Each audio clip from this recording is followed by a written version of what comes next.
ATM survey பண்ணிட்டு இருக்கேன். என்னங்க பால சர்வே பண்ணுறேங்க.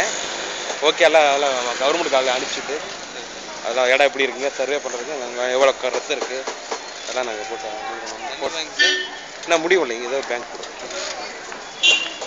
எதுன்னு முடிவு இல்லைன்னு வச்சுக்கோங்க சர்வே பண்ணி அது ஓகே பண்ணால் தான் இதில் ரத்து இருக்குது மாதிரி